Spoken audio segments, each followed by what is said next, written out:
Welcome to Wancast, the official podcast of the Women's Affordable Housing Network. This is our space to connect, get real, and talk about what's really happening in housing, from bold leadership to resident stories that ground us in purpose.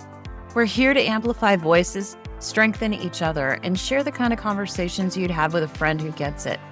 Because when our voices are amplified, our communities grow stronger, and so do we.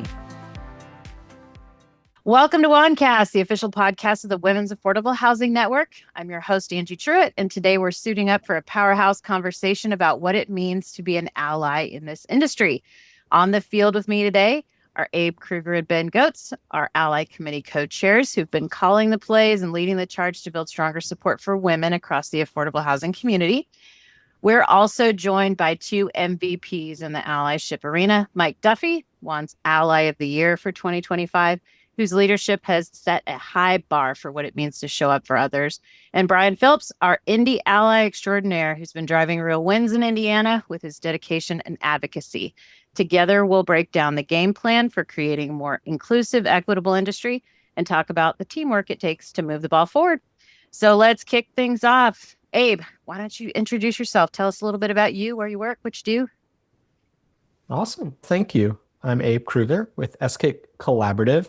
We're based in Atlanta, Georgia, but we work nationwide, and we're green building and building enclosure consultants. So we've got active projects in about 20 states, U.S. Virgin Islands, and Puerto Rico. I like to say we are that third-party verifier. So if you want to get a Energy Star certificate or a LEED plaque, we're coming out to make sure things were done properly, though we're not actually installing insulation or swinging hammers. Do you get to go to the Virgin Islands or Puerto Rico? I wish we did. I get to send my colleagues now from time to time. Those projects tend to mostly be virtual inspections, unfortunately. Our other work is in places like Miami, not too bad, Pittsburgh, PA. We do get to go to some interesting places. That's good. All right, Ben, you're up. Angie, with that rousing intro, I feel like we got to be like, I coach my son's little league football team, so it's let's go. We want to get up and get moving, right? Because I feel like there's like a virtual high five tunnel when they run out. Totally. Yes. So everybody get that energy. Also, I'm wondering if with Mike's Ally of the Year award, that's like the Walter Payton Award. Like he's going to get a patch that he gets to wear around now. I think we can make that happen. Do you need a patch, Mike? Yeah, absolutely not.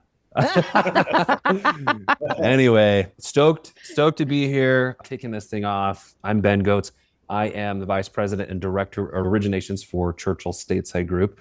We're a nationwide lender specializing in tax credits, affordable housing, workforce housing. We're based in Florida, although I am based in the Ohio, near the Ohio State University, of which I'm an alma mater, or an alumni. That's my alma mater. And they're doing okay from last season to this season. Love that. But we do all things 9%, 4%, construction, perm lending, acquisition lending, pre-development lending, you name it, we want to help you with it. Well, a lot of T fans here are not really happy after that game that opened this season, but I'm not a UT fan, so it's okay. Yeah, I saw a funny meme where Eli and Peyton were like, he's adopted. All right, Mike, who doesn't want a patch, go ahead and tell us a little bit about you. Hi, everyone. I'm Mike Duffy. I'm co-owner of Roanoke Construction and the Oakland Group. I have been working in affordable housing for 25 years this summer. I am also an alum of the Ohio State University, which we are contractually obligated to say every time we talk about it. OH. Yeah, IO. And graduated there in 2002. I was in graduate school and got an internship at Ohio Capital Corporation for Housing, a regional tax credit syndicator based in Columbus there. And that's where I learned the work. I was in a city planning and public policy program in grad school and didn't know what I wanted to be when I grew up, but I got an internship and it taught me a trade. And I've been doing that ever since. So I stayed there for 2 years and then came back home. I'm from St. Louis, Missouri originally, and worked 3 years here in St. Louis for Ohio Capital's sister organization locally, St. Louis Equity Fund, both members of the NASLEF organization. And then in 2005, got recruited by McCormick Barron Salazar, which is headquartered here in St. Louis and works nationwide on large scale, mostly urban inner city redevelopments, primarily fueled by programs like Hope 6 and Choice Neighborhoods, and did that for about 14 years left there in 2019 and took a year back in the equity space working for a state tax credit syndicator out of St. Louis to try to figure out what I wanted to do for the balance of my career.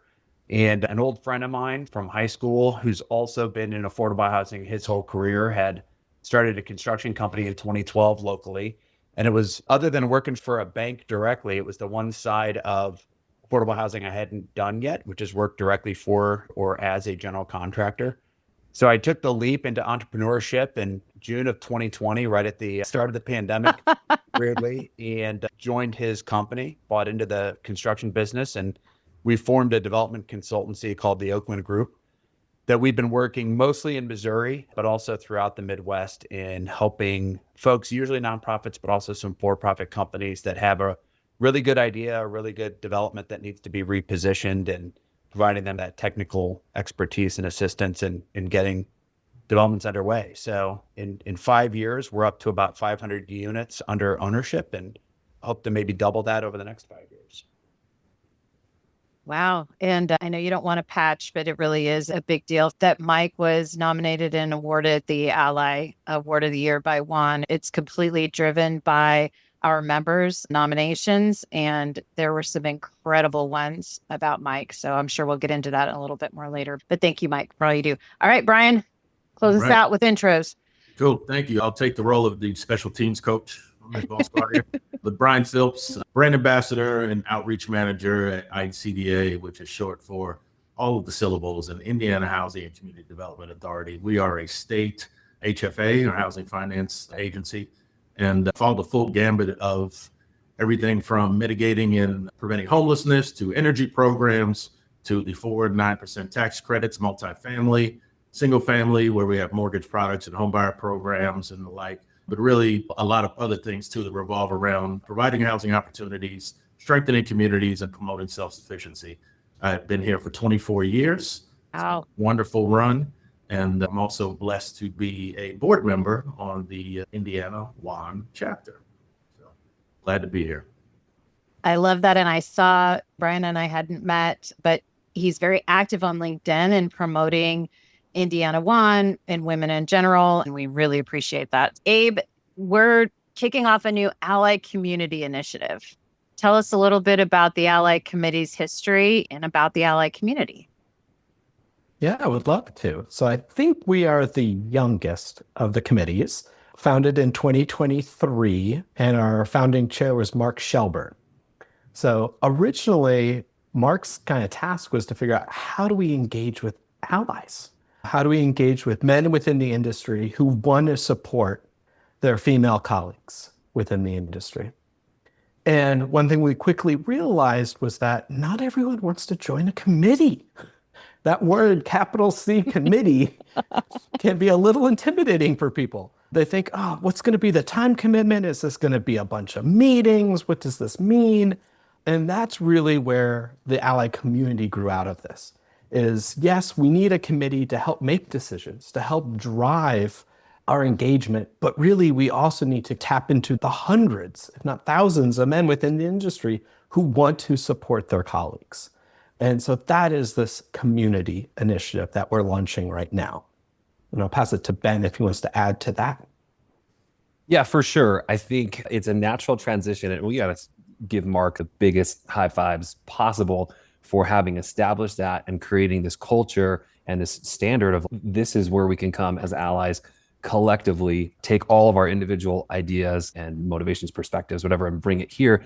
And I love that this is really the next iteration of that, where the early days was, who do we find that really isn't bringing their own agenda to the table, which is, I think, vitally important. I think it's vitally important that any ally that's going to come in and want to help with WAHN in any initiative isn't really bringing their own stuff. It's more of, how can I be a benefit to the great women in this industry and help them launch their vision, right? I think early days it's difficult to find some of those. I know every good superhero has like an origin story, right? Or whatever. And I think it was trying to find all of those hidden superheroes that are out there, like the Mike Duffys, to pull them out, and the Brian Philps and the Abes, like just to identify those. I know when I first was made aware of WAHN was at a AHF live event when my booth was next to the grand champion Ashley's booth. And I learned all about it. And this was just after the pandemic started, about the same time, like 2020, 21.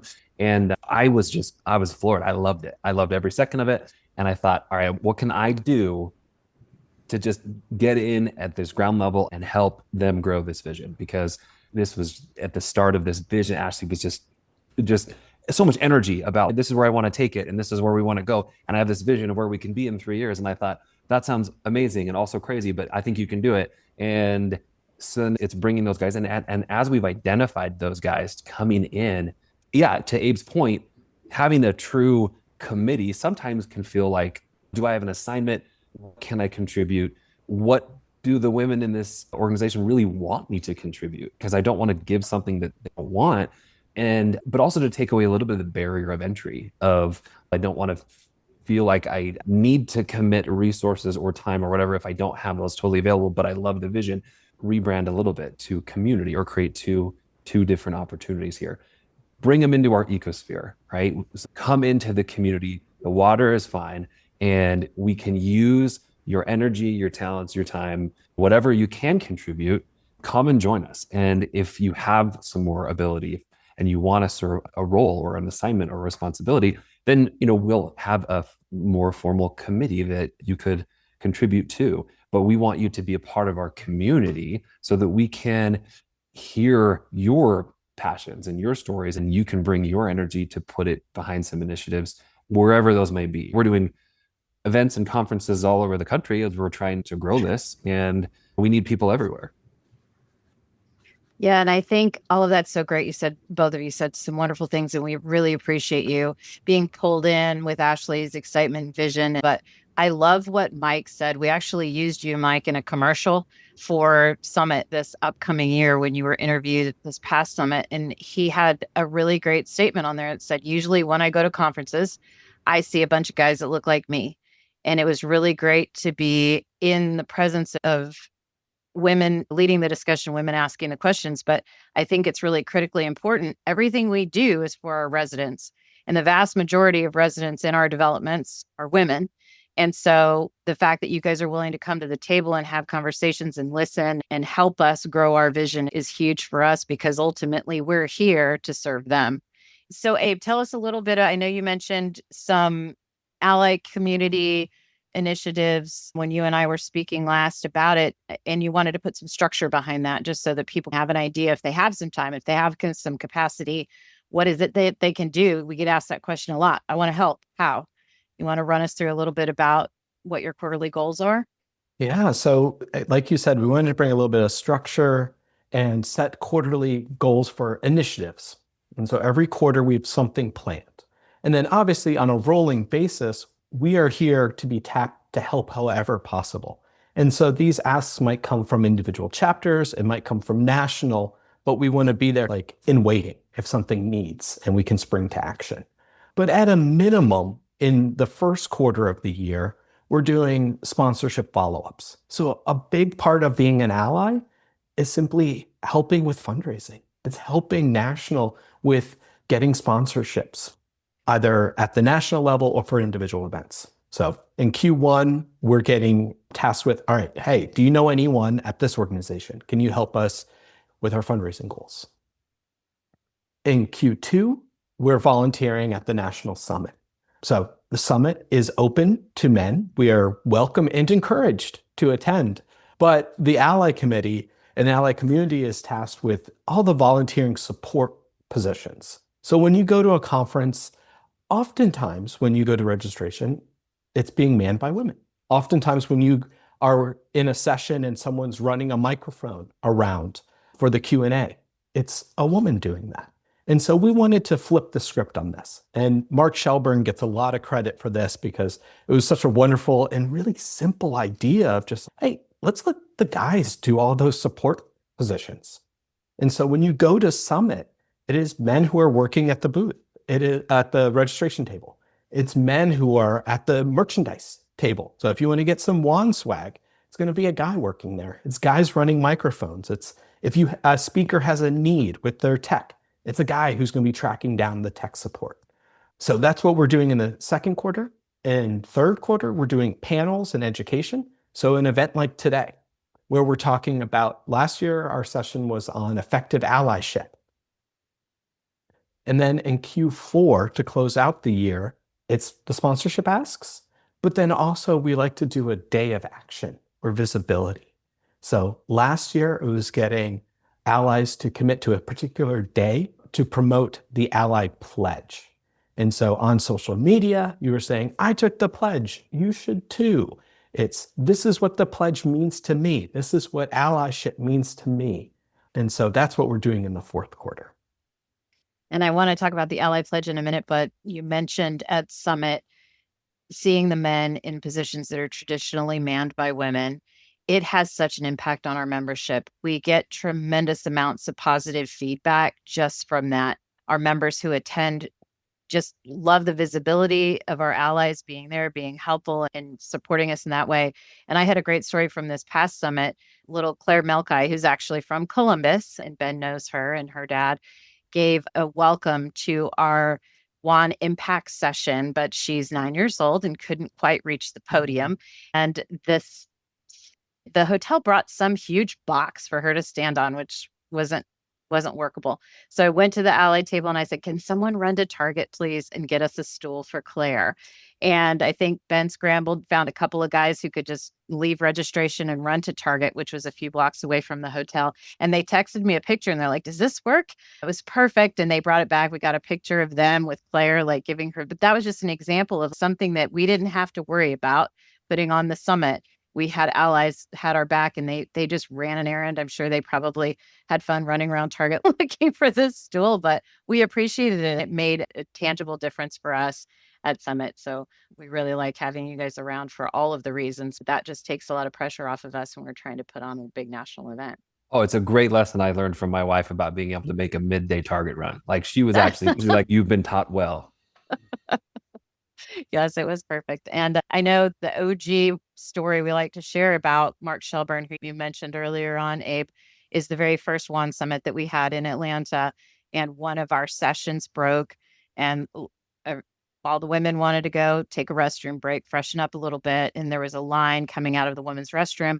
Mark noticed there was no line at the men's restroom. He went in and did a restroom check. No one was in there. He stood guard out front and started directing traffic into the men's room and then coordinated with the hotel staff to change the sign permanently during our stay to allow women in there, and then directed men to a restroom a little bit farther down just so that the women could get in, get out, get back into session. So just little ways that you guys show up for us, and we greatly appreciate it. So let's talk about the Ally Pledge. Abe, Ben, you guys want to tell us a little bit about that one? Yeah, for sure. I think so. The Ally Pledge is something that Mark definitely championed last year, and it was a great coordinated rollout within our kind of email campaign, with our LinkedIn campaign.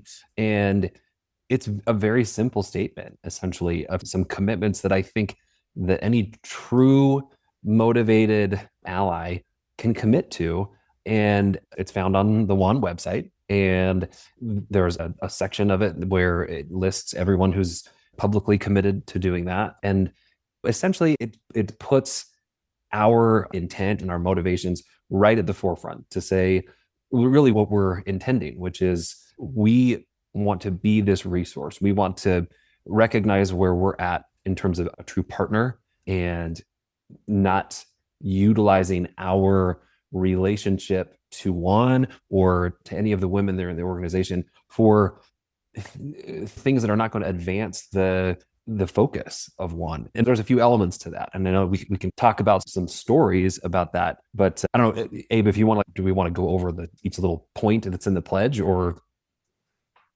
I think that's probably good. I'm really curious, and I'd love just hearing stories from the other panelists of kind of like how you've made this actionable and how you've actually taken the pledge and put it in practice.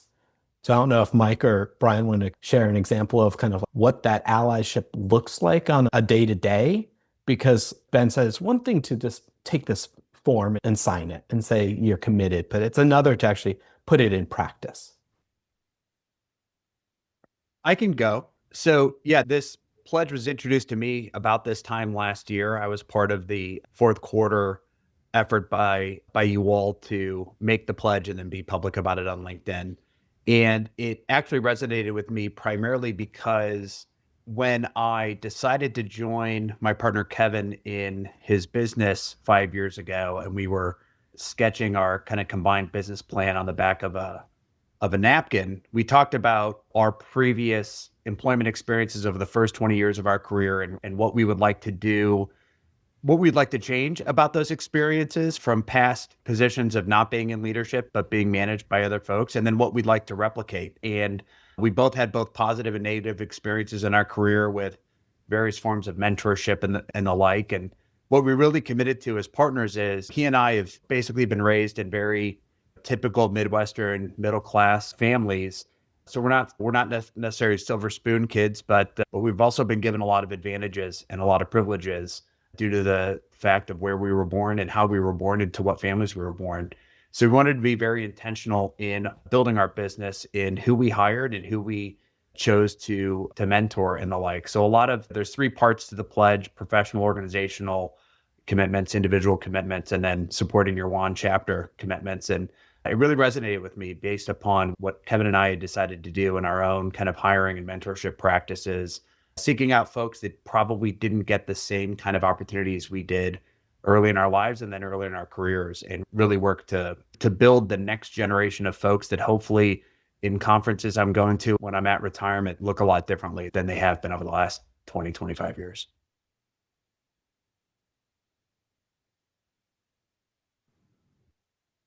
Brian, what about you? Yeah, for me, I think the pledge for me was supplemental to things that were acknowledged that I was already doing. So I just feather in the cap or just an enhancement to what's already happening. The way I wound up getting connected with WAHN was at the Indiana Housing Conference, and they had a booth, and without realizing it, they just complimented me on how supportive I've always been, and that, oh, this might be a good thing. Maybe you should be on our board. That just came out of nowhere. I wasn't expecting that. And I feel that at the core of all of us, we don't look for the recognition of doing those things. We just naturally do them. So it's great to hear that. And it just motivated me even more to get in and help. And one thing I've definitely done is put myself in a position to not try to disappoint them, my chapter. And I've taken on the role of doing all the communications, take that off their plates and let me help them tell their story. And as a board member and as an ally, I definitely take a back seat. I don't need to be in the photos. I don't need to be in the videos, thing like that. So I'm just really here to elevate the profile. And that's been my statement, is how do I best elevate the profile of Indiana WAHN and bring national along the way? For me, in action is mostly dealing with the events committee outside of the communication stuff. And they do the heavy lifting on getting it coordinated. And I step in and I handle all of the video footage and all the photography and setting up the banners and getting the room set up as much as I can and just being there.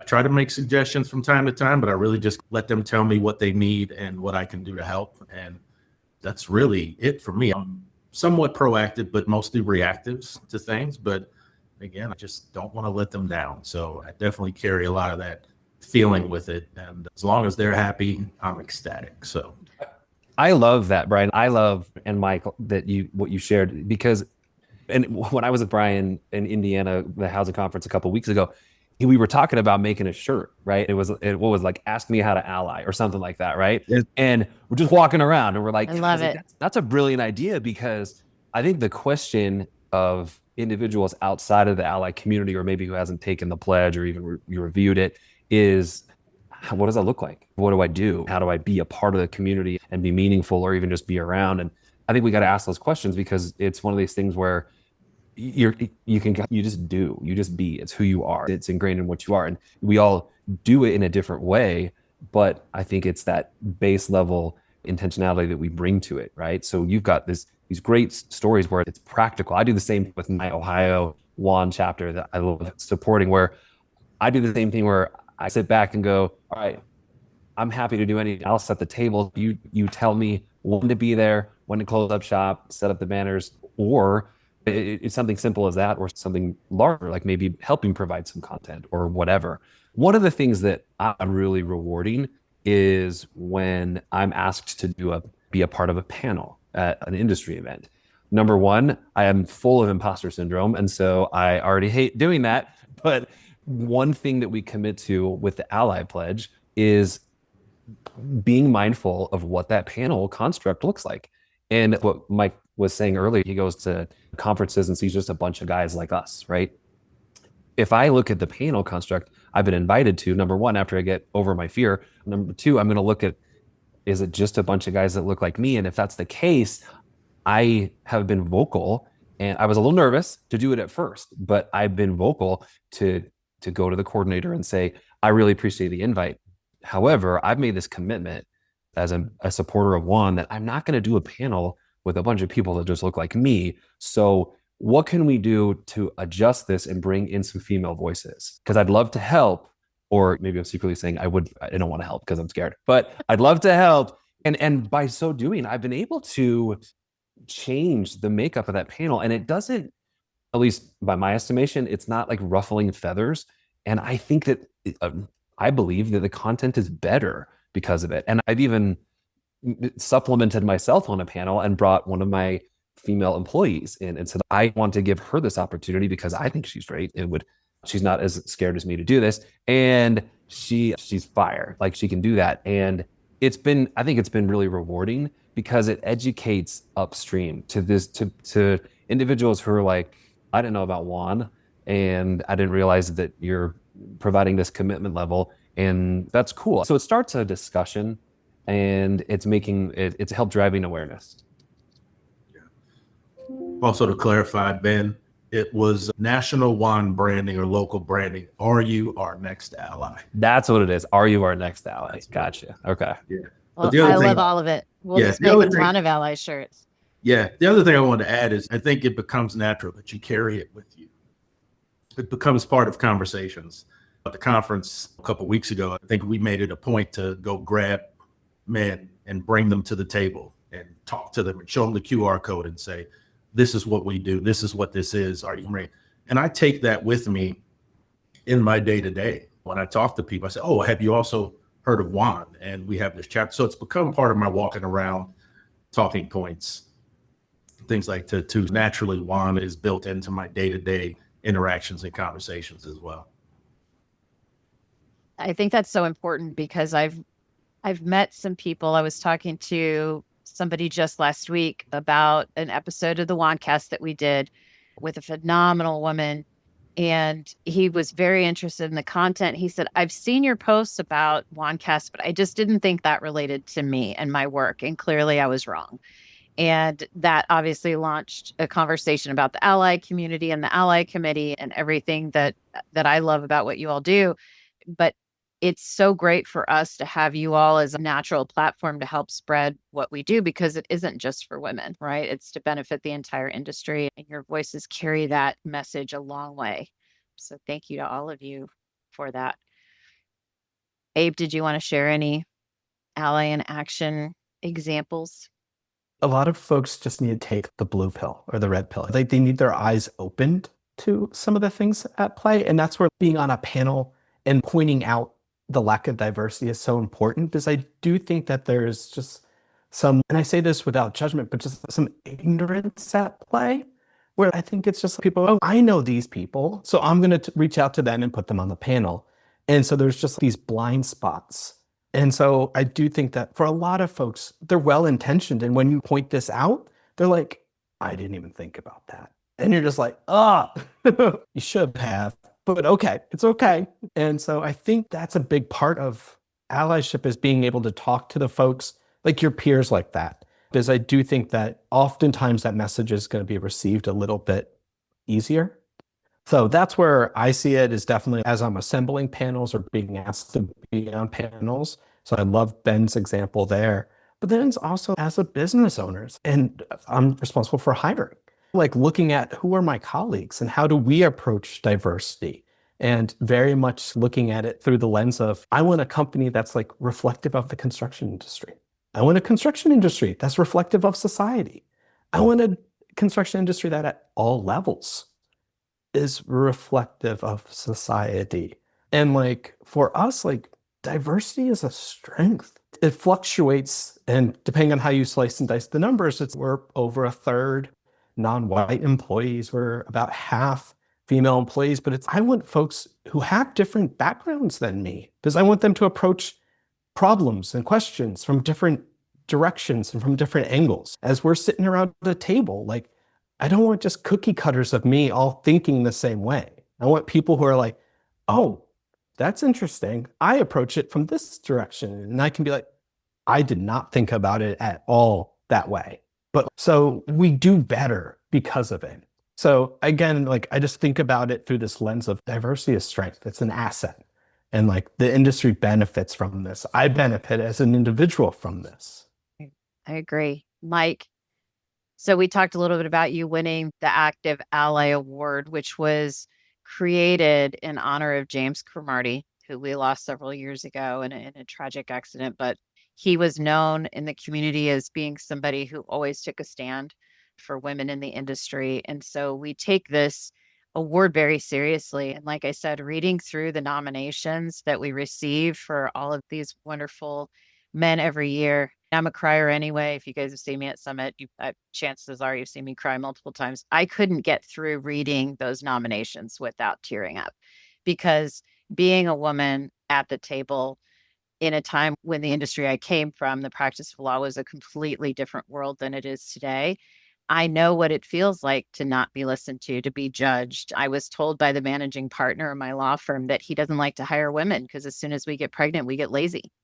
And I was like, you're a lawyer, man. You're not supposed to say that stuff out loud. I'm sure you think it, and so I asked to go down to part-time so that I could spend more time and see my daughter when she was actually awake. And part-time in law was still 40 billable hours, which translates to 60 working hours. And they ignored my request. So I just quit the firm and found a different job. But it's wonderful. It's such a small act by an ally, as much as if you notice that somebody has interrupted a female colleague and maybe she doesn't feel comfortable calling them out for the interruption, but maybe you do. Something that simple, gosh, makes such a difference. And you guys are all practicing it and walking the walk and talking the talk all the time. But just for our listeners who may think, I just don't know how to do this. You guys have a whole list of simple things that you can do. And I love that we're going to do a campaign to get people involved, and they can just make little changes every day that make big changes for women in the industry. Mike, let's talk a little bit more about winning the Ally Award. Tell us a little bit about what that meant to you.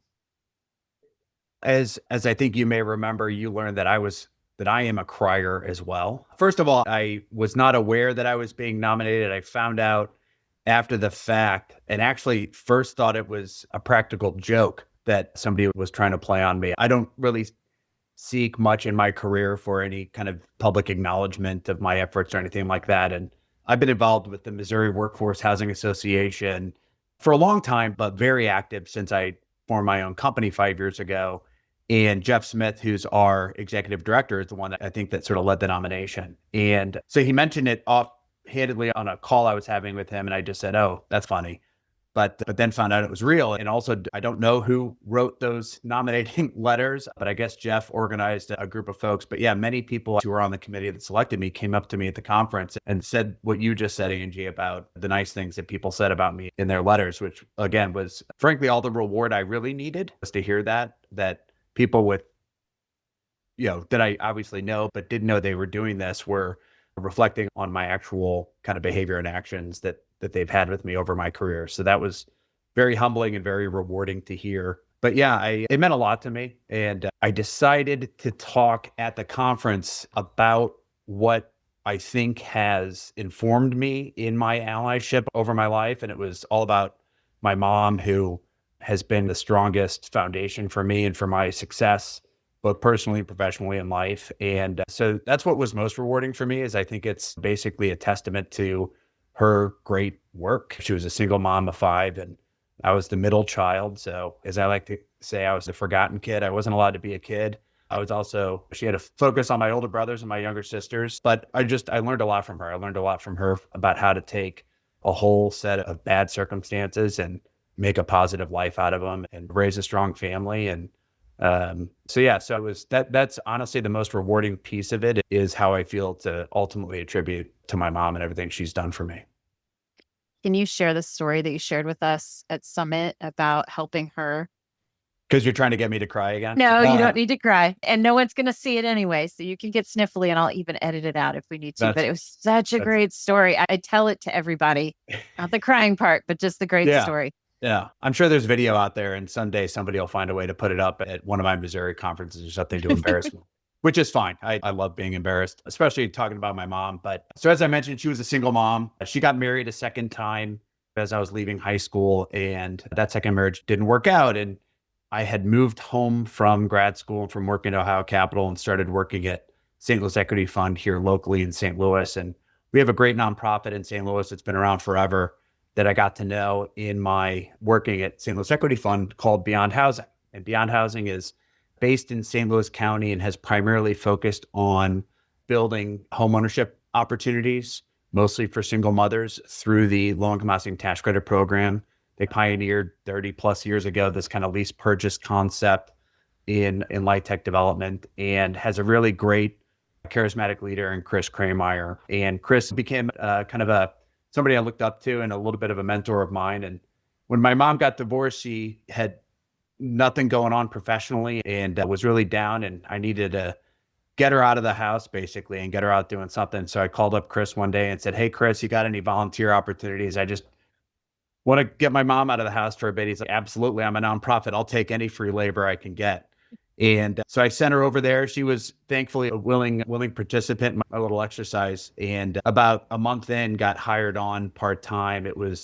This is probably 03, 04. And it was really the kind of starting part of what became that massive foreclosure crisis recession in 2008, 2009. And she was a foreclosure prevention specialist. They were getting some grants that were helping folks stay in their homes and not get foreclosed upon. And over a short period of time, from starting out as a volunteer, she became the head of the foreclosure prevention program at WAHN Housing and worked locally, but became renowned nationally, had an opportunity to meet all the CEOs of all the major banks, Citibank, JP Morgan, Bank of America.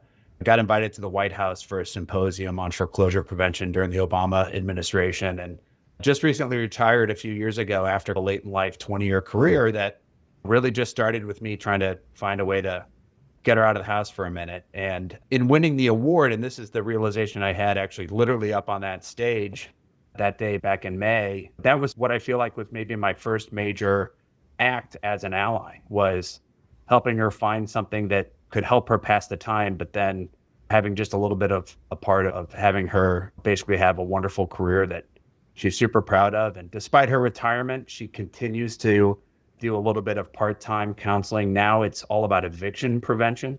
Since the pandemic, as we know, we've had a massive eviction challenge nationwide. And so she's basically a professional mediator that's helping folks who make commitments. You sign a mortgage, you sign a lease, you make a commitment to make a payment, and life happens and you got to figure out a way to correct it. And so she's mediating eviction disputes now as well and helping a lot of people continue to stay in their homes. Mike, that is like superhero level stuff. And the cool thing about it is it's okay, I'm a big fan of Brené. I think a lot of people on this podcast probably resonate with Brené Brown, but it's people first leadership. It's people. That's what she says. So that's your person. Your mom is your person. And it wasn't, you had no vision that she was going to become this national guru, right, in this space and help so many people, but you just cared about her. And I feel like that at the very core is like the sentiment behind what we want to accomplish with WAHN and as allies, right? Like we want to see people for people and put them in positions to better themselves just because we care for them. And then superpower stuff can come out like what occurred in your story. I love that. For sure. Yeah. I think we are all creators of our own destiny, so to speak, but it's about putting people in positions for them to either succeed or fail. And that's really what I focus on. My entire career, frankly, is an accident. I only went to grad school because my wife, now my girlfriend at the time, got into grad school and I fell into it accidentally. I got the job at Ohio Capital that taught me this trade by just making friends with a former person in my city planning program who worked there and brought me in. And so a lot of people just nudged me along and allowed me to have opportunities to then see if I can flourish or fail. And I took advantage of those situations. I'm proud of my accomplishments, but also extraordinarily recognizing of the people that helped me get to those positions where I could succeed. I think everybody on the call has been to a summit or been to an affordable housing conference where WAHN's had a presence. Anybody feel like sharing some experiences that you've had beyond what we've already talked about? Summit registration is open and everyone will want to sign up quickly because we're in San Diego this year at the Paradise Point Resort on its own island. So I can't imagine we're not going to sell it very quickly. All I can say is, having attended my first one in Denver this past year, it is absolutely wonderful to be in an environment where, as a white male, I'm a minority. And so that was just a extraordinarily refreshing experience because, frankly, like I've said, I feel like very often I'm not ever in those sorts of environments. And then secondly, the food was second to none. A conference planned by women for women has so much better food than every conference. Every time I'd go out for lunch, it was an incredible spread. My recommendation for the WAHN annual conference is at least go for the extraordinarily refreshing environment and delicious food. I loved this last year as well. I came away from it, and granted, you already, Angie, have already highlighted how busy we were, like as registration staff and just behind the scenes and doing things. And you'd think that working a lot of hours doing some of that administrative task and logistical stuff would wear you. But I actually came away from that conference feeling so energized because, I love to serve, right? So I love to be in that role. And I love all the relationships that I've made through WAHN. And so that juices me out, that feeds me, right? But there's a lot of conferences I go to. Like I'm at a conference right now out here at the Utah Housing Conference, taking a moment to come do this podcast. And it's great. I put out my booth and I do the things and we hand out all the, what I call adult trick-or-treating with all of the stuff we put out on the marketing. That stuff, it wears on you. You hold your meetings and you get on the flight home and you're happy to go home. But man, I tell you, like the energy, because of the focus, because of the mission of WAHN, I come away from it energized as opposed to drained. And I think it's, when Ashley first told me about this years ago, my version, my take on where it could go is like having industry leaders, male or female, across our industry, recognize WAHN and the summit and whatever as the same impactful, insightful type of organization out there to further affordable housing, just like we have all these other industry groups. And that means my role as the male ally is to support from behind the scenes, create space for women's voices, put their perspectives, their wisdom at center stage, and to do that with the right reasons. And so I hope that we have, I know Brian mentioned this, I'm going to be utilizing this as like a recruiting tool to send to my male counterparts to say, this is what we do with the ally side, right? Certainly, like I have made some great relationships and been able to interface with a lot of amazing women in the industry.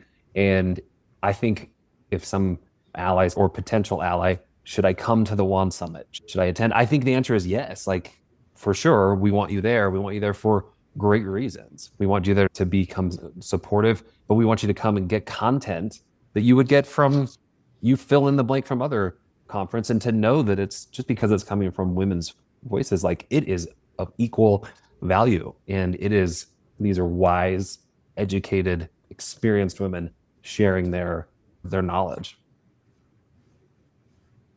Yeah, I'll reiterate that men can and should attend the conference, that the speakers are industry experts, incredible content, but then also volunteer, reach out to us.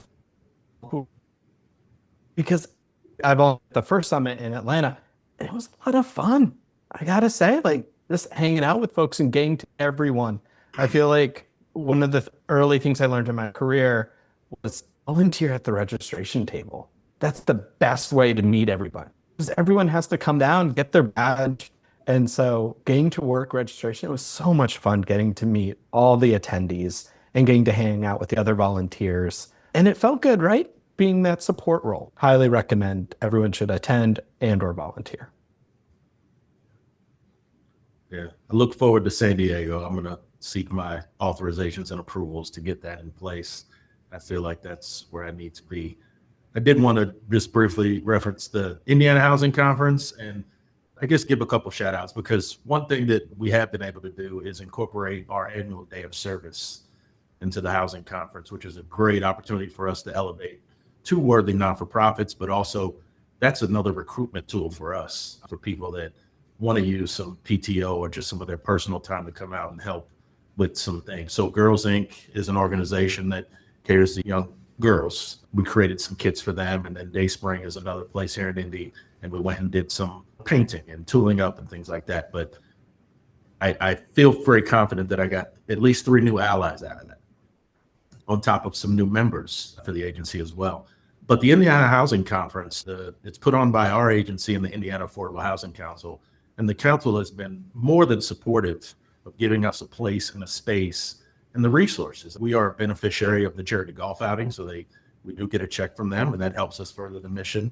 And they give us the space, they provide the lunches, they give us all the tools and things to bring those volunteers in and to be able to be philanthropic for the day. Through the conference and through WAHN, and just a real reaction. And I feel like that energy is going to be very similar to what I experienced in San Diego, and I'm looking forward to that. I just wanted to shout them out and bring that up, because the day of service is really our that's our slam dunk for the year, and there's more to come for that. I know we're getting close to time. I don't want to keep you guys after, because I know you guys have busy days, but I want to talk about signing the Ally Pledge and joining the Ally community. Any final words on either of those? I know we have a lot of things planned, and stay tuned to all WAHN channels for additional information, but we'll be separating out those interested in hearing from the Ally community. You guys will get your own email campaign going forward, so you guys can stay involved and stay connected once you do find your way to us here. My message to any potential allies is that I won't question your sincerity in doing so, but just to encourage you and keep in mind that many of our, like a board position or being a volunteer, it's voluntary. You don't have to commit to 1,000 hours of service. If you provide 1 hour of service whenever you're available to do, we'll take it. We want that. So feel no pressure to commit a ton of time, but be sincere about making an effort to commit that time when that opportunity arises. We're here, we're present, and that's really the core and the foot in the door for what that is. Don't be scared. We can talk you through it. Any of us will talk you through it and get you comfortable with it, but we are coming for you. And we do want you to sign this pledge, and we will be assertive and kind and very supportive in the process. And we look forward to you being our next ally. Well said. Thank you. Well, any closing thoughts? Anybody think the Cowboys might win this week? I don't know. No. That was an easy one. Who does the Ohio State University play this week? Mike, you got that? I should know that off the top of my head. My 14-year-old actually keeps me up on the team. I got you. I got you covered. State already? No, it's Ohio. So we always have this issue where it's even in my own home. I'll say, Ohio, right? Where Ohio did this. It's the Ohio State versus Ohio Bobcats. So it's the battle of 33. We got Ohio University versus the Ohio State University. Home rivalry in a way. Abe, who are you cheering for? Who's your team, or who are your teams? I hope this is not going to be taken too poorly, but I am from Philadelphia, so go Birds. Okay. I've been in Atlanta long enough. I like the Falcons, but like my heart is always going to be with the Eagles. Well, Brian, are you a native? Are you a native Indianan? Are you a Colts fan?